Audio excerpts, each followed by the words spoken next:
Lo que vamos a ver un poquito en este webinar es explicar qué es la visión, pero entendiéndolo desde un punto más neurológico, ¿vale? No solo en esa agudeza visual de lejos.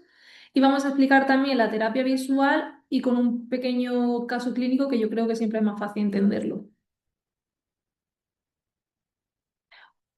Bueno, sabemos que la visión, o que a través de la visión entra más del 70% de la información de nuestro entorno y por lo tanto toda esa información que recibimos a través de la ruta visual va a interferir en la forma en cómo entendemos nosotros el mundo. Por lo tanto, la visión no va a funcionar de una forma aislada, sino que está directamente conectada pues, con el equilibrio, el movimiento y en cómo interpretamos todo lo que nos rodea.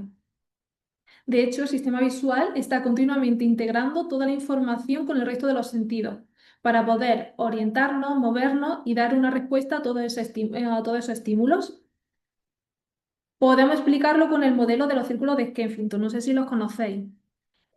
Nos puede ayudar a entenderlo porque define la visión no solo como una agudeza visual, sino como un proceso mucho más integral y complejo con cuatro círculos que están interconectados. En el primero de ellos podemos ver la antigravedad, que va a dar respuesta a dónde estoy.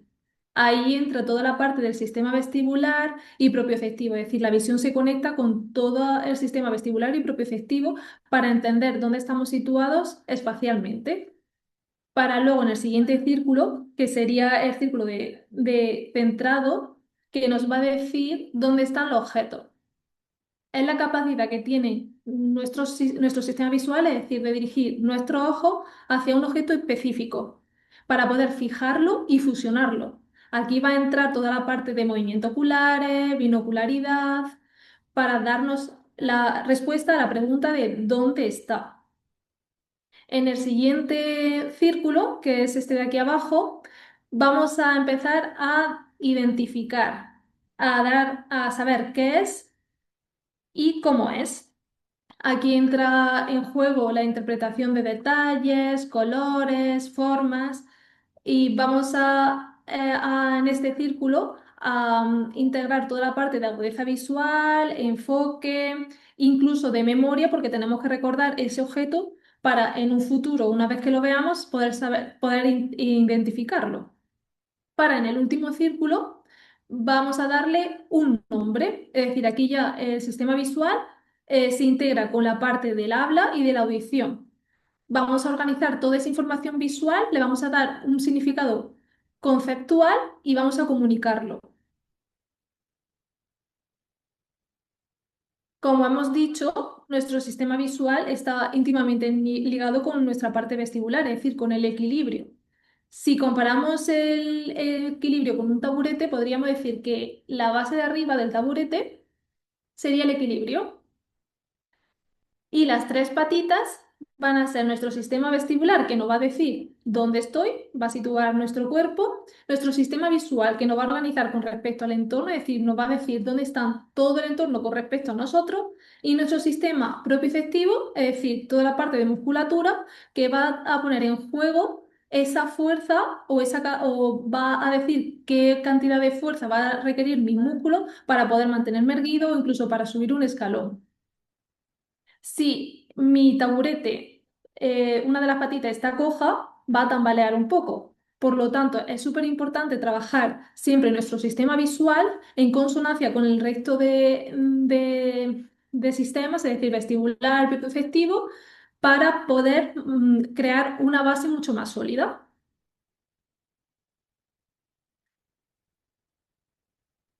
Vamos a ver qué es la terapia visual. Y es que sabemos que la terapia visual, como al contrario que mucha gente cree, no son solo ejercicios que hacemos con los ojos, sino que es mucho más. Es realmente un proceso de aprendizaje. Igual que, por ejemplo, entrenamos un músculo o cuando aprendemos a montar en bici, entrenamos el cerebro para poder usar mucho mejor la visión. No se trata solo de hacer ejercicio, sino de crear nuevas conexiones. Es decir, vamos a crear nuevas conexiones neurológicas para automatizar esa respuesta y reducir todo ese esfuerzo que hace nuestro paciente en su día a día. El objetivo final no va a ser que lo haga bien en consulta, sino poder todo lo que trabajamos en consulta, transferirlo en todas las actividades que hace en su día a día para así conseguir que le requiera de menos esfuerzo y mejorar toda esa sintomatología que nos había referido inicialmente.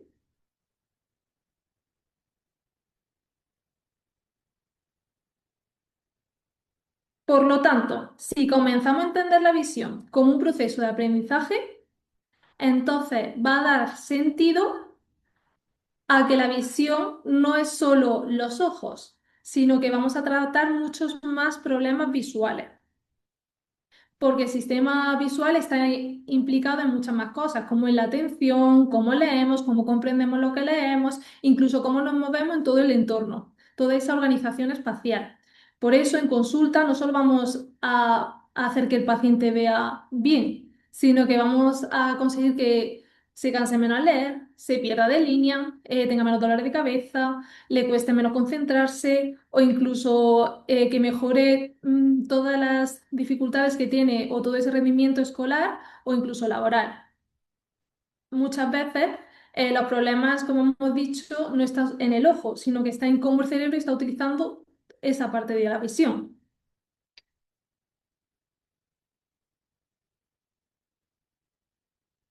Vamos a comenzar ya con el caso de ambliopía y para ello quiero explicar un poco lo que es la ambliopía, ¿vale? O ese ojo vago que todo el mundo sabemos y que si buscamos en internet nos dice que es una disminución de la agudeza visual en uno o en ambos ojos y que se explica por una falta de desarrollo a nivel del sistema visual.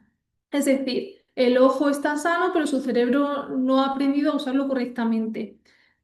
La causa puede ser un estrabismo, puede ser una anisometropía no compensada o puede ser una privación visual, como por ejemplo una catarata o una opacidad durante el desarrollo del bebé. Pero, vale, sabemos que es una disminución de la agudeza visual. Pero, ¿qué pasa con los movimientos oculares y la fijación? Y con el control binocular y con el enfoque. Y es que si hablamos de ambliopía, sabemos que están también muy alterada toda la parte de estereopsia, es decir, de esa visión en 3D. Sabemos que la sensibilidad al contraste del ojo amblíope también está ligeramente reducida con respecto al otro ojo, que la percepción del movimiento también es inferior, que incluso la percepción del espacio, al final, si la visión en 3D está reducida, toda esa percepción del espacio también va a estar reducido. Los movimientos oculares y la fijación también va a estar alterada, es decir, los movimientos oculares sabemos que se desarrollan en la infancia. Si nuestro desarrollo visual no ha sido correcto, los movimientos oculares tampoco van a estar integrados. Y el enfoque o la acomodación también va a estar alterada cuando hablamos de la ambliopía. Por lo tanto, si tratamos la ambliopía, no nos vamos a centrar solo en que se igualen las dos agudezas visuales, sino que vamos a tener también en cuenta todo lo que está alterado en la ambliopía.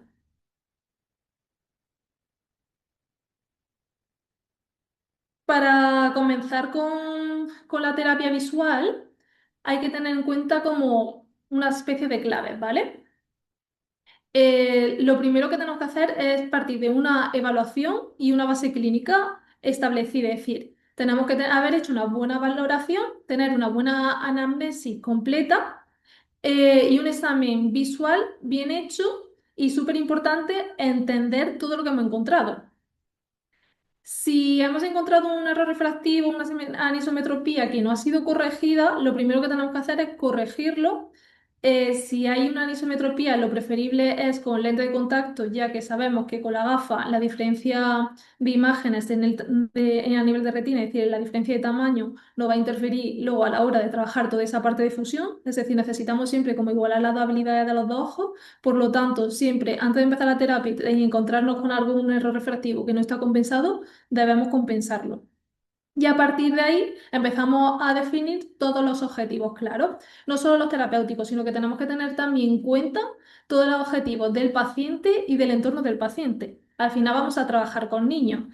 Si vamos a trabajar con niños, necesitamos también tener en cuenta los objetivos que tienen los padres, ¿vale? Luego, los factores que nos van a interferir si hablamos del paciente va a ser la edad y la etapa de desarrollo visual en la que se encuentra nuestro paciente. Sabemos que, por ejemplo, los sacádicos o los movimientos oculares no se terminan de integrar hasta los 6 años. Por lo tanto, si yo estoy trabajando con un niño de 4 años, sé que todavía me quedan 2 años para que esos movimientos oculares se terminen de integrar. Por lo tanto, tengo que empezar estimulando toda esa parte de movimientos oculares, teniendo en cuenta que todavía no están integrados, todavía no están desarrollados, ¿vale?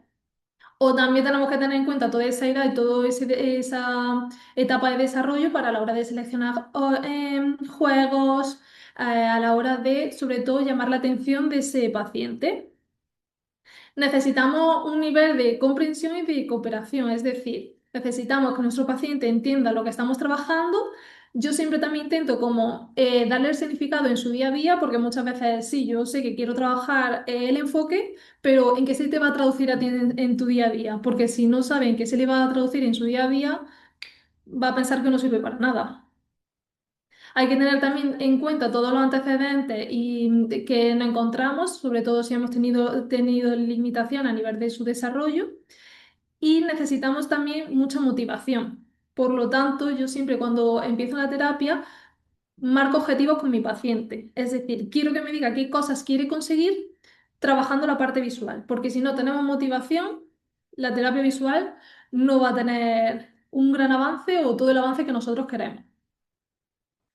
Y luego hay que buscar la aplicación de la terapia visual. Es decir, vamos a adaptar el programa a cada paciente, buscando esa dificultad, siempre sin pasarnos y no quedarnos cortos, sino buscando siempre una parte de desafío. Si nos pasamos posiblemente de difícil, vamos a crear que ese paciente se frustre. Por lo tanto, no va a querer seguir haciendo ese ejercicio. Por lo tanto, hay que buscar como esa fase o esa altura en la que nuestro paciente se encuentre motivado y quiera participar en ello. El equilibrio es súper clave, es decir, además necesitamos reforzar todos esos logros, mantener la motivación, gestionar la fatiga con pausa adecuada, motivar a nuestro paciente.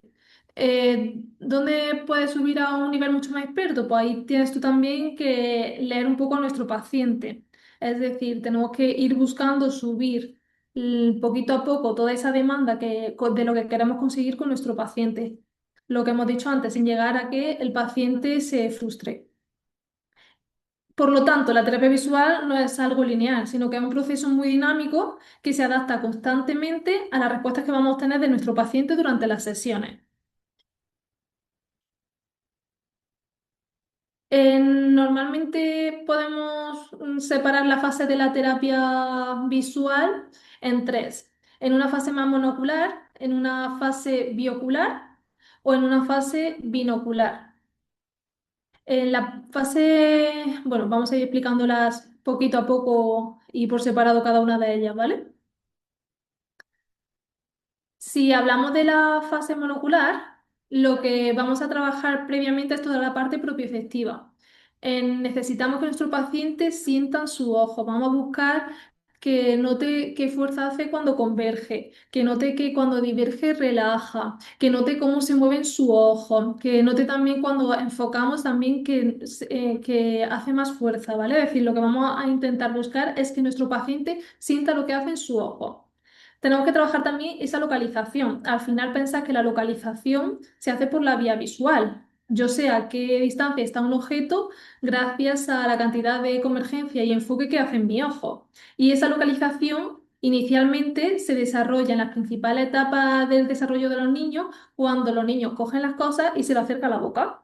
Por lo tanto, para trabajar la localización previa de los ojos, vamos a hacerlo con un ojo tapado y usando nuestro ojo para poder localizar. Es decir, coger un objeto y que mi paciente vaya con su mano a localizar, para así crear toda esa fase que le ha faltado inicialmente de desarrollo de la localización en su primera etapa de vida. Lo hacemos monocular porque estamos hablando de una ambliopía, por lo tanto, posiblemente toda esa fase de localización haya sido desigual entre los dos ojos. Por lo tanto, vamos a trabajarlo con un ojo, con el otro y también con los dos ojos juntos. Al trabajar la localización, también vamos a trabajar esa fijación que hemos dicho que la ambliopía están alteradas. Vamos a trabajar toda esa parte de seguimiento sacádico y podemos empezar a trabajar también toda la parte de acomodación, que esto se va luego a traducir en mejorar la agudeza visual. Al final, si mi enfoque no es bueno, de lejos vamos a tener dificultades. Yo en la fase monocular o al inicio de la terapia también empiezo a trabajar toda la integración de centro-periferia. ¿Por qué comienzo a trabajarlo? Porque es súper importante para la atención. Bueno, voy a explicar lo que es la parte de centro-periferia porque creo que a lo mejor muchos no lo conocéis. Cuando yo hablo de centro-periferia, me refiero a la capacidad que tenemos de mantener nuestra atención en un estímulo central mientras tengo información periférica. Por ejemplo, si estamos en una clase, yo puedo estar manteniendo la atención en mi profesora mientras me está explicando algo, mientras mis compañeros se están moviendo, se cae un lápiz a mi alrededor. Es importante integrarlo, por ejemplo, para estos casos, cuando tenemos niños que tienen mucha dificultad a la hora de la atención y demás. Incluso cuando nosotros hacemos una lectura, esa información del salto que tiene que hacer mi ojito para seguir leyendo o para saltar de párrafo, me lo va a dar mi visión periférica, es decir, esa integración centro-periferia. Con mis ojos, con mi parte central voy a saber por dónde voy, mientras con mi visión periférica voy a saber dónde tiene que saltar mi ojo para luego a continuación hacer el salto. Por lo tanto, hay que integrar mucho toda esta parte. Y además nos va a ayudar a toda la parte de organización espacial. Pensar en una hoja, ¿vale? En un cuaderno. Y tengo que hacer un esquema. Y yo quiero organizar ese esquema en mi cuaderno para que quede bien centrado. Si yo me acerco mucho bloqueando toda mi parte periférica, yo no voy a tener información de toda la hoja, por lo tanto no voy a saber situar exactamente, espacialmente ese esquema. Por lo tanto, yo lo que tengo que hacer es abrir mi visión periférica y poder organizar espacialmente donde yo quiero situar ese esquema. Y por ello hay que trabajarlo mucho porque normalmente los niños tienen mucha dificultad a la hora de la atención y trabajando toda esta parte de integración centro-periferia vamos a mejorarlo. Luego podemos seguir con la fase biocular, ¿vale? En esta fase biocular lo que buscamos es que trabajen los dos ojos juntos, pero dividiendo la imagen, es decir, viendo con cada ojo por separado. Aquí ya empezamos como a trabajar toda esa parte de fusión, de la integración, convergencia y acomodación, y empezamos ya también a mejorar toda. Vamos a hacerle entender a ese paciente cómo trabajan mis ojos por separado, porque como estamos creando dos imágenes, mi paciente va a saber cómo está viendo con el ojo derecho y cómo está viendo con el ojo izquierdo, ¿vale? Vamos a hacerlo siempre con los dos ojos abiertos, podemos utilizar filtros rojo, verde, prima, septum, y esto nos ayuda mucho a trabajar toda esa parte de la supresión, porque como hemos dicho, como vamos a crear dos imágenes, vamos a entender si mi ojo se apaga o se enciende, ¿vale? Y lo que queremos trabajar mucho es igualar las dos imágenes, es decir, lo que vamos a buscar es que las dos imágenes sean igual de intensas. Por ejemplo, si lo hacemos con un prisma, separando un ojo y otro, vamos a crear dos imágenes. Por ejemplo, una imagen arriba y otra imagen abajo. Una imagen la estoy viendo con un ojo y la otra imagen la estoy viendo con el otro. Si una imagen está mucho más apagada, mucho más fantasma, me está diciendo que ese ojo no está trabajando, no está colaborando igual que el otro ojo. Entonces, lo que vamos a buscar es que mis dos ojos trabajen por igual. Vamos a intentar activar la visión de ese ojo. Aquí también entra en juego o podemos incorporar la parte de diplopia fisiológica. ¿Por qué? Porque cuando nosotros, por ejemplo, trabajamos el cordón de Brock, cuando nosotros lo hacemos binocularmente, vamos a crear la imagen de dos cuerdas que se cruzan justo en la bolita donde yo quiero ver. Si nos centramos en la imagen de esas dos cuerdas, muchas veces una de esas cuerdas está un poquito más fantasma que la otra. Eso quiere decir que ese ojo está mucho más apagado, no me está trabajando igual que el otro. Y eso no es lo que buscamos, por ejemplo, en la ambliopía. Yo lo que necesito en la ambliopía es que los dos ojos activos sean capaces de trabajar por igual para que mi cerebro a la larga sea capaz de mantener esa fusión continua. Por lo tanto, si hacemos el cordón de Bloch con esa diplopia fisiológica, lo que quiero es conseguir que las dos cuerdas sean más o menos de la misma intensidad. Y luego a continuación vamos a seguir por la fase binocular.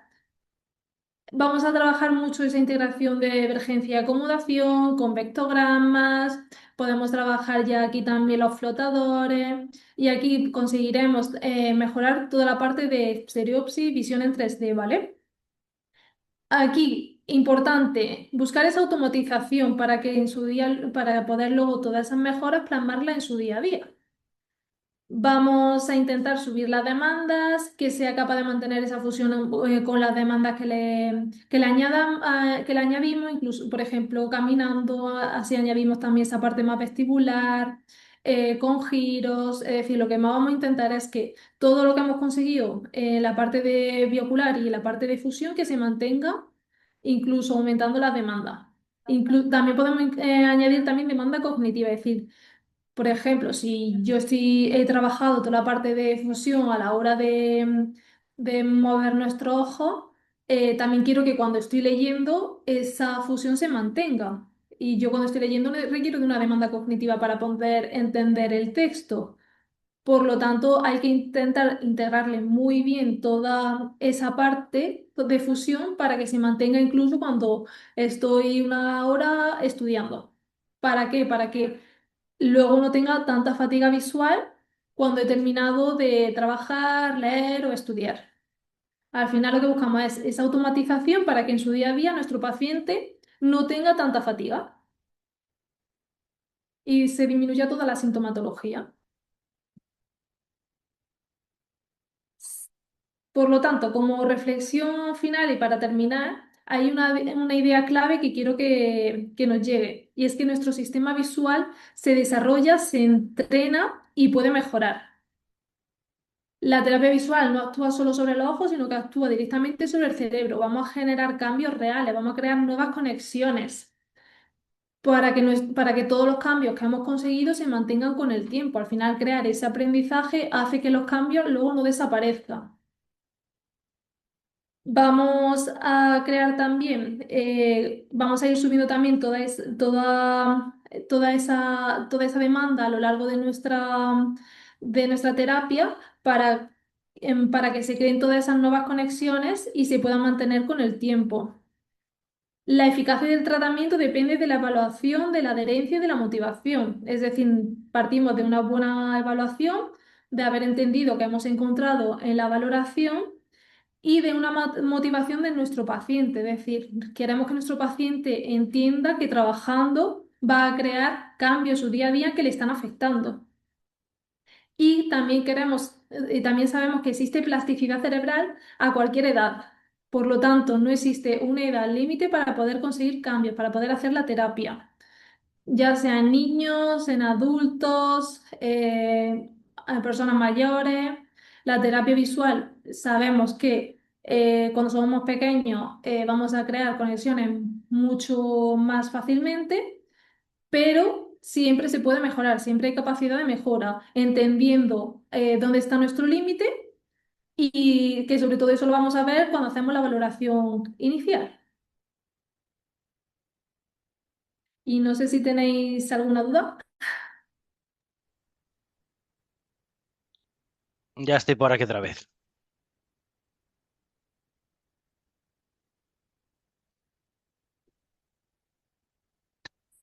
Sí, al final, pues bueno, hemos acabado un poco antes, así que nada, si tenéis cualquier duda, ponerlo por el chat o por la herramienta de preguntas y respuestas y, y resolvemos todas las dudas que hayáis podido tener.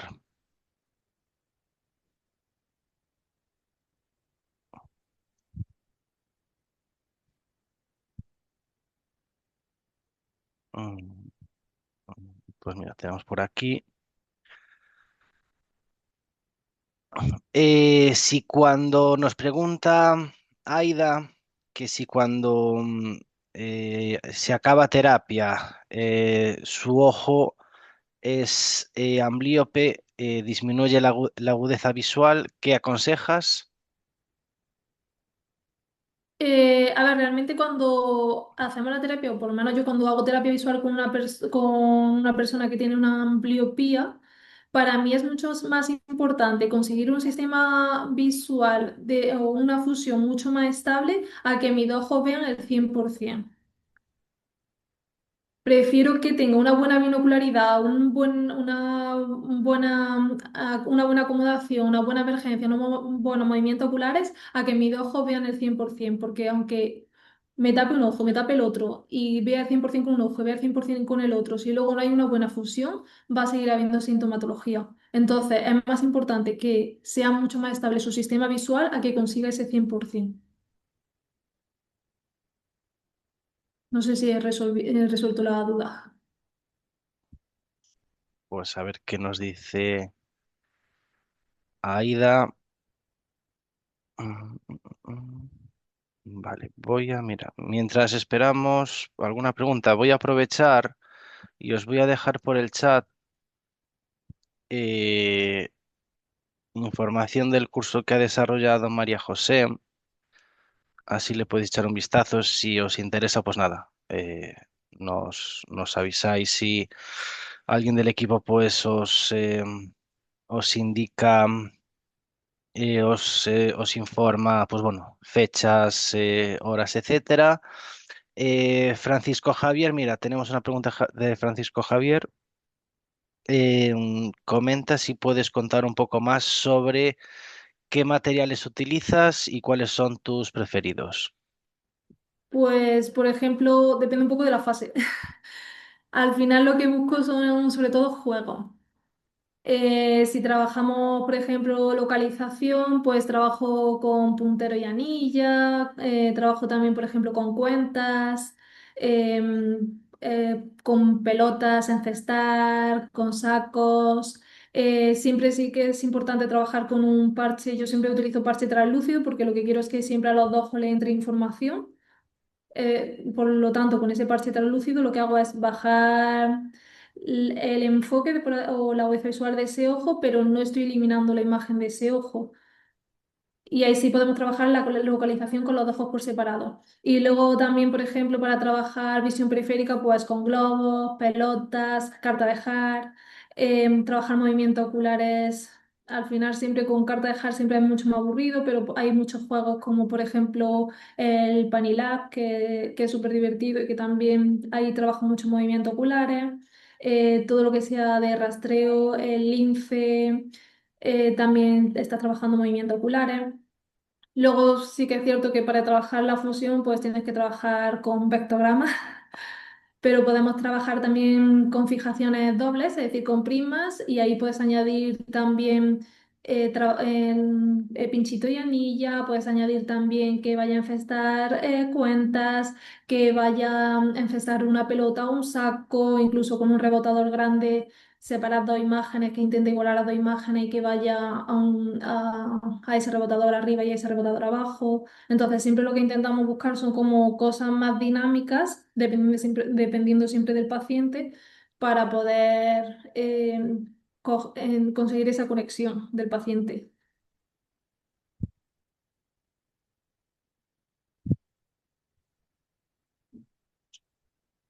Vale, pues vamos a esperar a ver si hay alguna respuesta más o si no, Aida o Francisco, si quieren alguna aclaración más. Mientras tanto, nada, comentaros que dentro de un rato os pediremos os enviaremos un email con una encuesta para, bueno, para tener vuestro feedback de la sesión de hoy, que bueno, siempre es algo que nos gusta hacer, ya que bueno, pues nos ayuda a mejorar.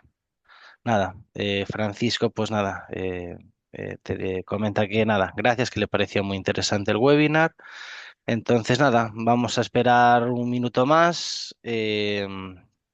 Si no, pues cerraríamos la sesión de hoy. Si, también comentaros si en algún momento determinado tenéis alguna duda, avisadnos y se lo trasladamos a María José. Eso, contad con ello. Pues vale, pues nada, pues llegados a este punto, pues nada, agradeceros a todos los que habéis asistido y también a ti, a María José, por haber participado hoy en esta, bueno, participado, dado esta sesión. Creo que que ha sido muy interesante y nada, muchas gracias a todos. También comentaros otra cosa, que es mañana o pasado subiremos la grabación a YouTube por si, bueno, pues queréis volver a verlo, lo que sea, así que nada, estad atentos a YouTube, al canal que tenemos y así lo podréis ver. Así que nada, muchísimas gracias a todos. Gracias. Hasta luego.